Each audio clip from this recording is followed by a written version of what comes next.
Iniciamos aquí la tercera y última parte de la unidad 6 del programa,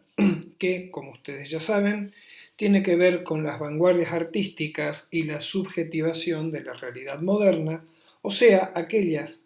tendencias en el marco de las vanguardias que apuestan a una visión y a una versión también subjetiva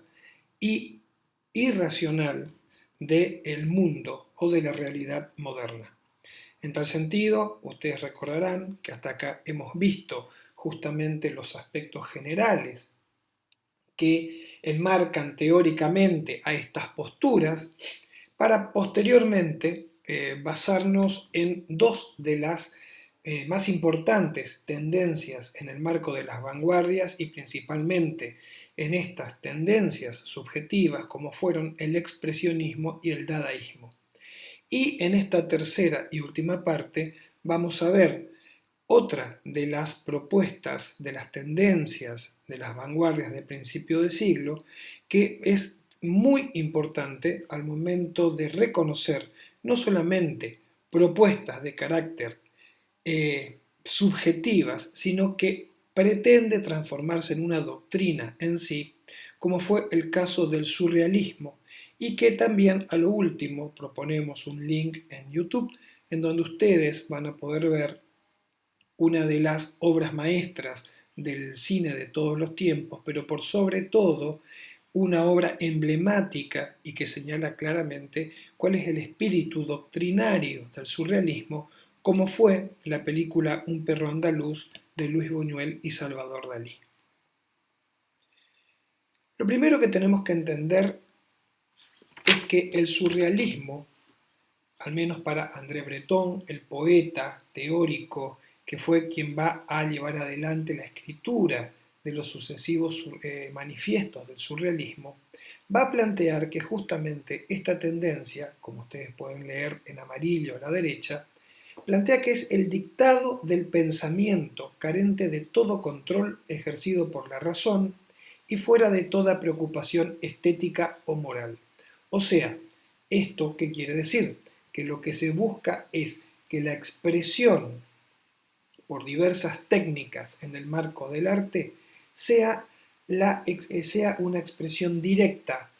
sin intermediación de ningún tipo de filtro cultural, estético o moral,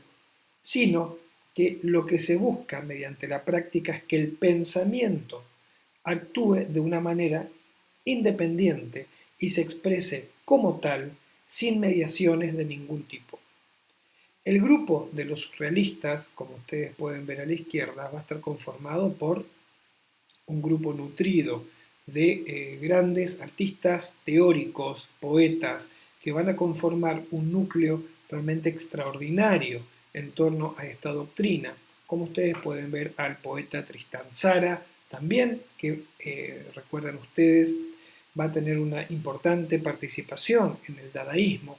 y también poetas como Éluard, Breton, artistas como Salvador Dalí, Jean Arp, Yves Tanguy, Max Ernst, Crevel o el multiartista, podríamos decir, ya que va a visitar distintas expresiones como es Man Ray. Esta foto es hacia 1930, un momento en donde el surrealismo estaba en un momento de auge. Y abajo vemos tres pequeños ejemplos que ya lo vamos a desarrollar más adelante, en donde se plantea el espíritu, precisamente, de lo que pretende el surrealismo. A la izquierda, uno de lo que se denomina cadáver exquisito, que ya vamos a ver, que es sobre todo el hecho de la escritura automática, o lo que vemos más al medio, esos maniquíes intervenidos. Y acá ya podemos decir algo. Vamos a encontrar en el marco del surrealismo algunas experiencias que nos van a aproximar claramente al universo de las artes combinadas, como es este caso, ¿no? Estos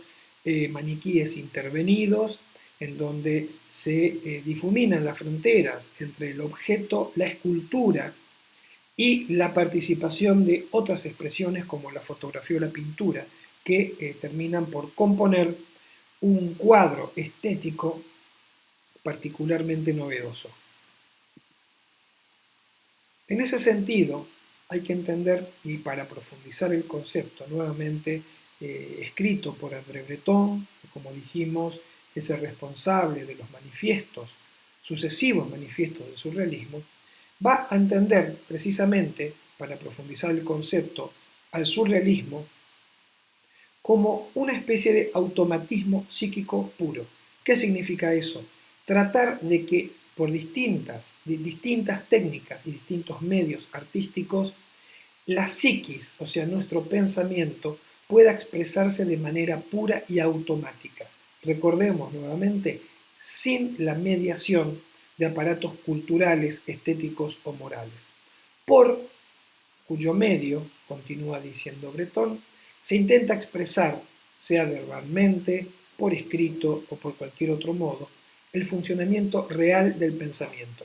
O sea, entienden e interpretan que el pensamiento real del pensamiento es aquel que debe aflorar de manera espontánea y casi podríamos decir incontaminada desde nuestro interior subjetivo, nuevamente sin estar mediado por ningún otro tipo de corset o filtro cultural. O sea, termina diciendo, es un dictado del pensamiento sin la intervención reguladora de la razón. O sea, lo que se pretende justamente es vulnerar a la razón por cualquiera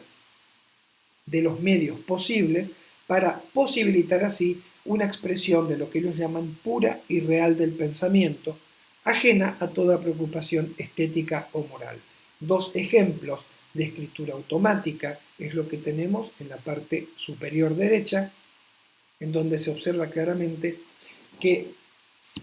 tanto en el marco de la, llamémosle poesía, ¿sí? En cuanto a la organización de palabras y de letras en el espacio del papel, lo que busca es justamente vulnerar cualquier tipo de preconcepto o estructura literaria preconcebida. O a la derecha, un dibujo,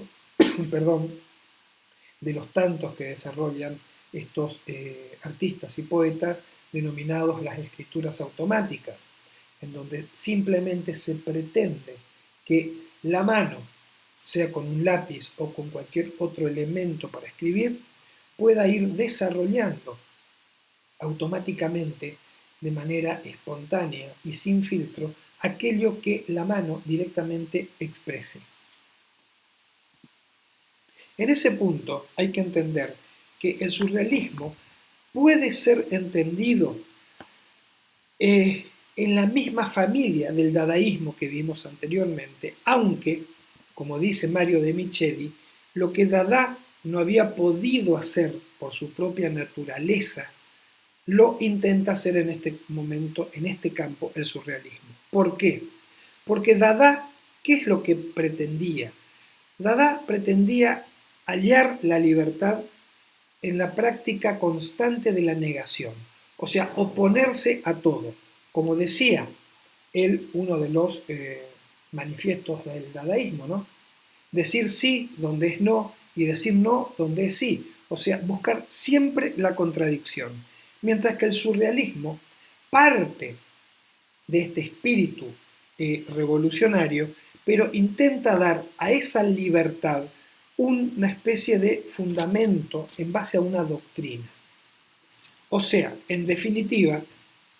nuevamente trayendo a colación a Mario de Micheli, se plantea que el surrealismo es el paso de la negación dadaísta a la afirmación, una afirmación expresada como doctrina.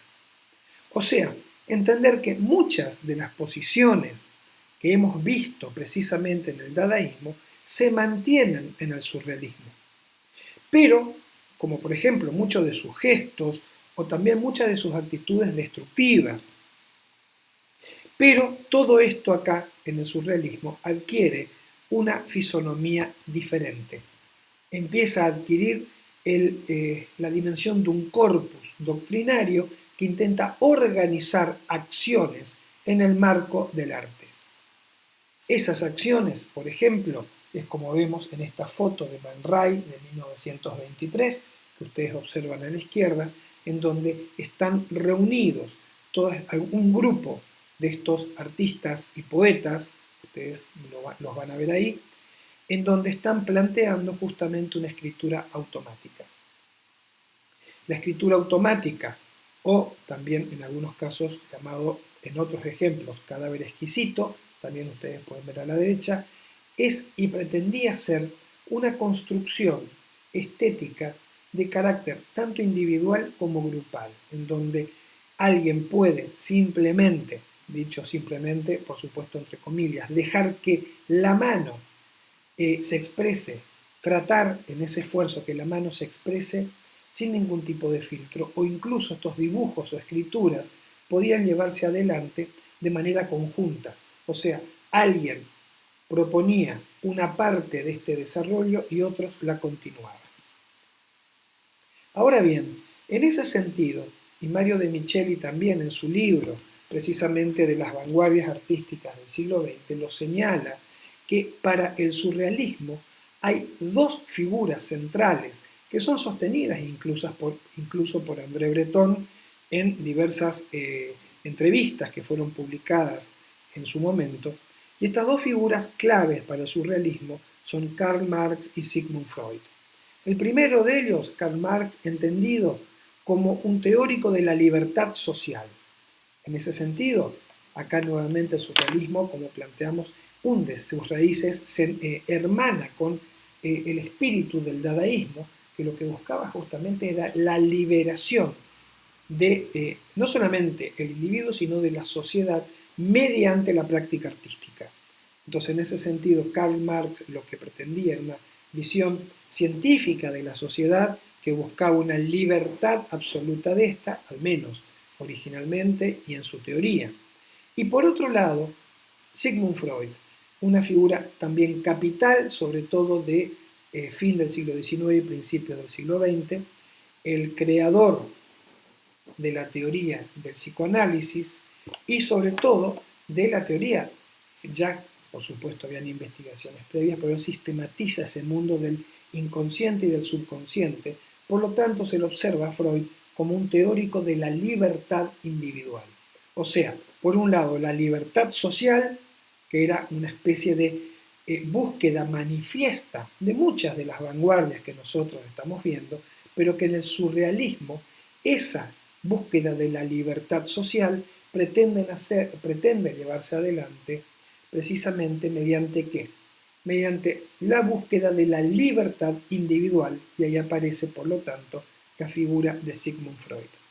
Pero también hay que entender que la figura de Sigmund Freud va a ser muy importante para los surrealistas, no solamente por lo que representa, sino por sus tratados científicos. Sobre todo dos. El primero de ellos fue la interpretación de los sueños, publicado originalmente en alemán entre los años 1899 y 1900. Finalmente Freud lo hace aparecer como 1900, como naciendo con el nuevo siglo. Y en realidad en este tratado de la interpretación de los sueños, ustedes van a poder leerlo detenidamente en esta diapositiva, yo acá lo voy a explicar muy rápido. Freud lo que plantea es cuál es el mecanismo mediante el cual el grado más oculto de nuestras personalidades, ¿sí? Está sujeto a que a nuestros aparatos culturales,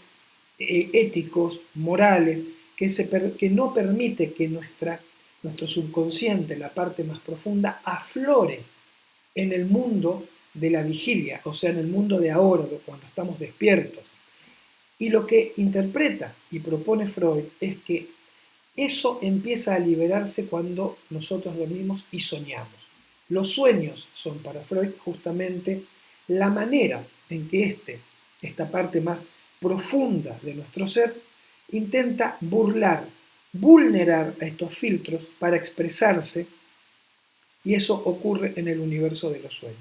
Ustedes acá van a poder leerlo de manera mucho más detenida, esto que yo lo estoy explicando en este momento. Y justamente es esta búsqueda de la vulneración de los filtros, de las trabas impuestas por el universo de la cultura, de la ética y de la moral, lo que buscan los surrealistas para poder plantearlo en el terreno estético en el mundo real, el mundo del estar despierto. Y el otro texto que va a ser clave en ese sentido para los surrealistas, provenientes también de Sigmund Freud, fue El malestar en la cultura, escrito y publicado por Freud más adelante, hacia 1922, en donde complementa precisamente la teoría de la interpretación de los sueños, pero fuera del universo del estudio psicoanalítico, sino más bien como un estudio cultural de la sociedad, en donde lo que plantea Freud es que existe como él dice, un irremediable antagonismo entre las exigencias pulsionales, o sea, aquello interno que nos mueve a cada uno de nosotros y que queremos llevarlos adelante, pero que no lo hacemos por las restricciones impuestas por la cultura. O sea, plantea que hay una contradicción entre el universo de la cultura, que es aquello que nos configura individual y socialmente, y nuestras pulsiones más profundas, nuestros deseos más profundos, que justamente están controlados por ese universo de la cultura. Entonces, lo que plantea Freud es que esta cultura que no permite que afloren nuestras pulsiones y nuestros deseos más profundos, nos genera insatisfacción y sufrimiento. O sea, en definitiva, mientras más se desarrolla el universo de la cultura, ¿sí?, más crece el malestar en el ser humano. Es por eso justamente que estos dos textos van a ser claves para el desarrollo doctrinario del surrealismo, ya que, como acá se cierra este aparato teórico, por un lado se busca la libertad del individuo, pero comprendiendo cuáles son las trabas que existen en el universo de la cultura para que en el marco de las artes podamos expresarnos de una manera automática y sin filtro. Esto va a llevar a toda una serie de operaciones, por ejemplo, en el marco de la pintura, ¿sí?, sobre todo de algunos de los más importantes artistas de esta tendencia, como por ejemplo el caso de Salvador Dalí, posiblemente uno de los artistas más conocidos y más famosos del siglo XX,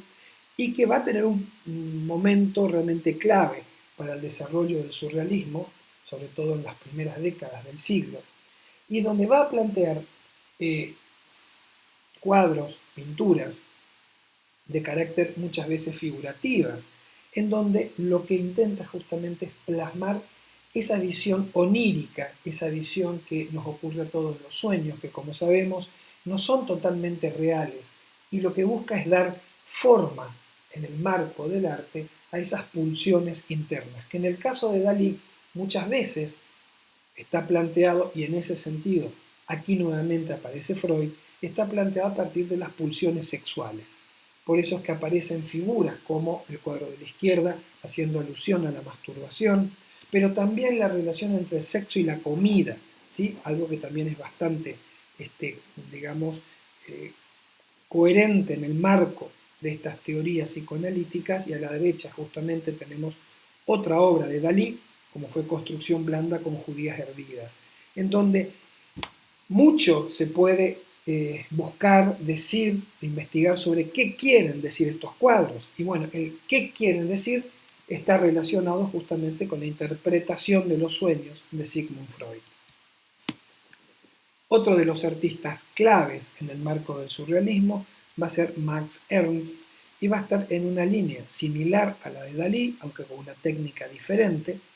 Y en estos dos cuadros, El elefante de las Célebes de 1921 o Oedipus Rex del año 22, observamos justamente que estos cuadros se componen precisamente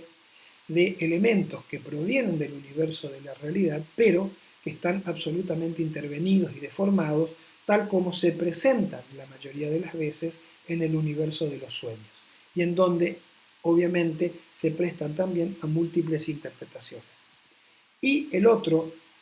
artista digno de destacar es René Magritte, que en estas dos obras que vemos acá están presentes dos de las tendencias claves en este artista. A la derecha, el cuadro La violación de 1934, en donde justamente el propio tema expuesto por el artista hace alusión al universo de las pulsiones sexuales. O a la izquierda podría uno de los cuadros más famosos del siglo XX, que se llama La traición de las imágenes, que es una especie de reflexión o autorreflexión acerca del surrealismo y acerca también del universo del arte. En este cuadro famosísimo, en donde lo que vemos es una pipa pintada y abajo escrito se sinepa un pip, o sea, esto no es una pipa. O sea, acá se dispara la pregunta si el arte representa la realidad, es la realidad o es un simulacro de la realidad. O sea, deja abierta esta serie de interrogantes y que eso también es clave en el marco del surrealismo. Pero veamos cómo lo que hemos planteado hasta acá, como marco teórico y con algunas expresiones en el marco de la pintura, para entender la relación entre teoría y práctica, va a tener un punto muy importante, va a alcanzar un momento culminante en 1938, cuando se desarrolla en París la Exposición Internacional de Surrealismo. Un momento clave, no solamente para la práctica y la puesta en exposición a estas prácticas del surrealismo, sino sobre todo, y esto nos interesa mucho a nosotros, que vamos a estar presentes aquí observando una serie de propuestas que se enlazan directamente con el universo de las artes combinadas. En el afiche que vemos a la izquierda, vemos justamente la organización de esta exposición, los organizadores principales, los poetas André Breton y Paul Éluard, el árbitro general, una especie de curador, Marcel Duchamp, un asistente, Claude Le Gentil, después los asesores especiales como Salvador Dalí, Max Ernst, y la participación, como por ejemplo en la iluminación de Man Ray, o de otros artistas como ustedes pueden ver en la parte inferior. A la derecha vemos justamente a Salvador Dalí alzando para exponer uno de sus famosos maniquíes. Ustedes saben que los maniquíes vienen del universo de la moda, de los comercios de venta de ropa y que siempre tienen una especie de carácter un tanto particular, ¿sí? Atemorizante, en donde está presente la idea de lo humano y de lo inhumano, y que como, digamos, dimensión de representación humana, que son, adquieren también la posibilidad de un cuerpo a ser intervenido, y es un poco lo que vemos precisamente en esa imagen que ustedes ven a la derecha. En esta exposición van a ver una serie muy interesante de propuestas. A la derecha, estas 4 imágenes, ¿sí? De estos maniquíes intervenidos por Salvador Dalí, generando ese carácter de surrealismo, justamente. Recordemos que aquí, no lo hemos dicho todavía, que el término surrealismo significa por debajo de la realidad. O sea, volvemos al principio, es la búsqueda de la posibilidad de la expresión de las pulsiones profundas que se ocultan en nuestro subconsciente. Por eso, por debajo de la realidad, por debajo de la realidad del mundo del estar despierto, de la vigilia, como es, por ejemplo, este momento. A la izquierda, fíjense abajo, un momento clave de esta exposición que nos propone directamente, ya en el año 38, artes combinadas en cuanto que la posibilidad de una instalación. Esta instalación va a reunir una serie de obras, nuevamente los maniquíes, como vemos a la derecha, o una instalación realmente extraordinaria, desarrollada también por Salvador Dalí, llamada Taxi Pluvieux, o sea, el taxi, digamos, el taxi con lluvia, o el taxi, podríamos decir, lloviente, para inventar un término, que consistía en haber introducido al salón de exposición un automóvil. Dentro de este automóvil se dispusieron de una serie de maniquíes intervenidos y con una importante cantidad de plantas, de vegetales, como si estuvieran creciendo desde el interior del taxi hacia afuera, Al mismo tiempo se colocó en el interior una serie de dispositivos para que llueva en el interior del taxi y también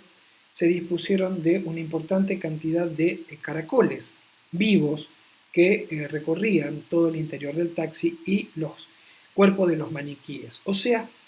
estamos en presencia aquí de una instalación hecha y derecha, o sea, un antecedente directo del concepto de instalaciones que vamos a encontrar sobre todo en la segunda mitad del siglo XX. Y hay que entender que todo esto se daba en lo que se llamó la gran sala de exposiciones, en donde estaban los maniquíes, estaba este taxi intervenido, estaban también obras, pinturas de los diversos artistas que forman parte del grupo surrealista. Y esta sala, creada por Marcel Duchamp, fíjense también, tiene esa especie de nubes en el techo hecha con almohadones. O a la derecha podemos ver también en el interior de esta sala, como pareciera esta especie de pantano, de donde también a partir del agua crecen esta especie de vegetación. O sea, todo esto puesto en el interior de esta sala de exposiciones. Es importante, repito, nosotros que estamos haciendo el recorrido teórico histórico por las artes combinadas, encontrar aquí, en 1938, un antecedente directo en el marco del surrealismo de lo que entendemos precisamente por artes combinadas. Y por último, entender que el surrealismo, esto es casi como un dato, encontró su lugar, como hemos visto, en el marco del dibujo, de la pintura, de la escritura automática, de la escultura, de las instalaciones, ¿sí? Casi también podríamos decir del arte performativo, pero no así en otras expresiones como la arquitectura, en donde la arquitectura, cargada siempre de una dimensión utilitaria, obviamente ancla demasiado fuertemente la realidad y no permite demasiado vuelo para la expresión precisamente surreal. Sin embargo, vamos a ver que hay un caso bastante particular, que es un ejemplo, que lo desarrolla Le Corbusier. Paradójicamente, un arquitecto que, como hemos visto en unidades anteriores, se enmarca sobre todo en una visión bastante maquinista y racionalista de la arquitectura. Sin embargo, aquí en 1930 desarrolla una obra que es el apartamento Vestegui en París, que es la intervención en la cubierta de este departamento, o sea, en la terraza, en donde dispone una serie de dispositivos que quiebran el carácter utilitario de la arquitectura y aproximan aquí a quien visita o quien visita esta terraza a un universo surrealista. O sea, el hecho de poner al aire libre, por ejemplo, como vemos en la foto de la izquierda, una metáfora de lo que es una chimenea, que es un objeto para calentar ambientes interiores, pero acá puesto al exterior, o sea, no tiene un sentido justamente, y este contrasentido aparece justamente aquí dibujado, expresado, esa intención surrealista. Bueno, y a la derecha otro cuadro de Magritte, simplemente para plantear justamente esta cuestión del choque entre lo real y lo surreal, que es lo que pretende justamente Le Corbusier. Y por último, una obra maestra, como adelantamos, del cine, que se va a dar en el marco del surrealismo entre dos españoles, va a ser esta película, por un lado el director Luis Buñuel y con la participación de Salvador Dalí para la creación, sobre todo bastante onírica de esta película, con el afiche que vemos a la izquierda y esta serie de fotogramas que vemos a la derecha de uno de los momentos más importantes de esta película, que es el corte del ojo, que va a tener toda una serie de interpretaciones que ustedes van a poder buscar justamente en las distintas bibliografías. Y lo que proponemos sí es que vean la película Un perro andaluz en este sitio de YouTube que estamos proponiendo, en este link de YouTube que estamos proponiendo, como ustedes pueden ver acá. Bueno, así hemos finalizado la unidad 6 y el próximo encuentro ya será cuando empecemos a desarrollar la unidad 7.